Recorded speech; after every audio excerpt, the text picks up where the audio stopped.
Dan kita tergabung dengan jurnalis Transmedia John Nedi Kambang.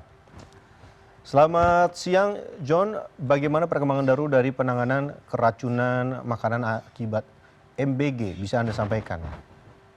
Ya, selamat siang Benny. Jadi memang peristiwa keracunan MBG di Kabupaten Agam ini sudah terjadi sejak 2 hari terakhir. Jadi per hari ini sampai siang ini saya mendapat konfirmasi bahwa korban sudah banyak yang kembali ke rumah karena kondisinya sudah mulai membaik. Dalam catatan tadi per pukul 11 siang ini total korban yang masuk dan sempat dirawat di rumah sakit itu ada sekitar 122 orang, di mana sebagian besar sudah kembali ke rumah masing-masing.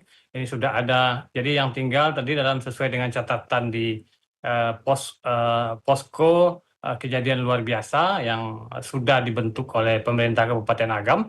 Ini tinggal ada 16 orang, Benny. Jadi memang sekali lagi ini penanganannya masih tetap dilakukan secara intensif.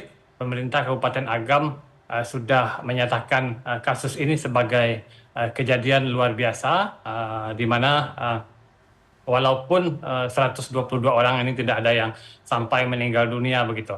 Nah, kasus keracunan MBG ini sendiri terjadi gara-gara kemarin pada hari Rabu ini anak-anak sekolah, anak-anak didik dari TK sampai SMA ini diberi menu makan bergizi gratis dalam bentuk nasi goreng ini.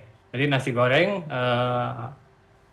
SPPG yang melayani ini sebenarnya melayani sekitar 3.500-an siswa penerima manfaat mulai dari TK, SD, SMP sampai SMA. Nah, beruntung pada hari Rabu kemarin itu anak SMA sedang ada kegiatan lain sehingga mereka tidak menerima manfaat pada hari itu.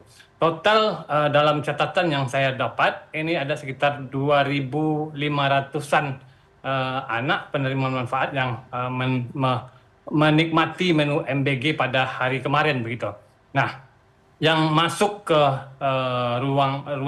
rumah sakit yang mengeluhkan mual, muntah, pusing dan segala macam gejala-gejala keracunan ini adalah sekitar 122 orang. Jadi 122 orang ini yang kemudian sudah ditangani dengan baik oleh pemerintah Kabupaten Agam.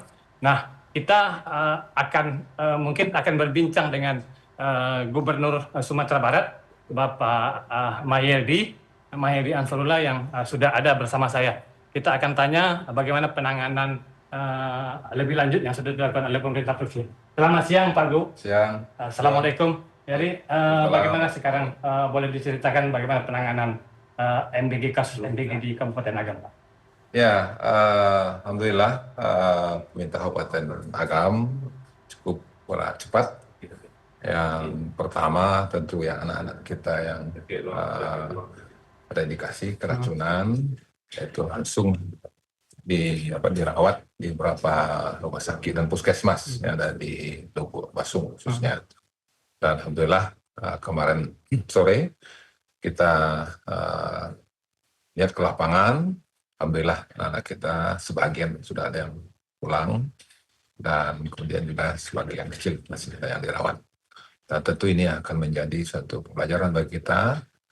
Nah, kemudian sampai itu juga kepada SPPG yang ada di sana itu langsung dihentikan sementara. Dihentikan sementara ya. Sementara sampai nanti dilakukan pengawasan dan pemeriksaan dan sesuatunya sehingga nanti mungkin bisa beroperasi. Satu SPPG itu aja atau satu.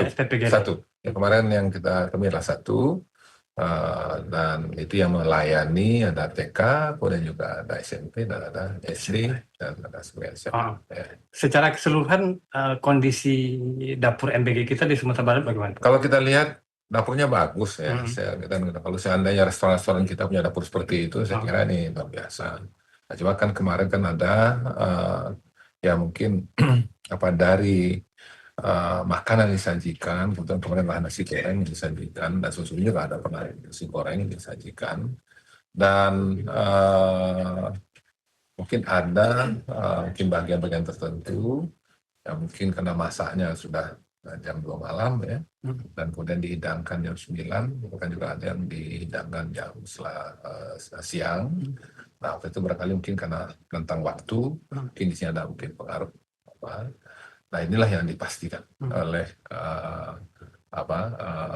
dari Dinas Kesehatan dan kemudian juga dari tim yang akan memeriksa nantinya. Ya. Dan sehingga memang nanti jelas apa penyebabnya dan kemudian apalah langkah-langkah. Komunikasi dengan kabupaten kota seperti apa dalam pengawasan?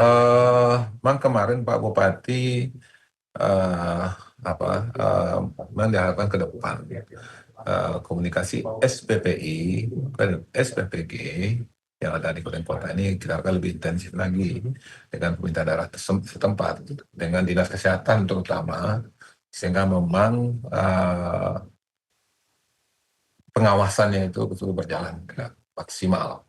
Karena kita lihat dimana dari struktur yang ada itu langsung ketuanya, koordinatornya, kemudian pemerintah daerahnya, dan kemudian juga ke atasnya juga tidak ada strukturnya. Nah, pasti yang kita ingatkan kemarin supaya ini terbangun, karena memang bagaimana disampaikan oleh Pak Menteri Dalam Negeri kepada kita, ketika terjadi permasalahan maka yang maju pertama adalah pemerintah daerah.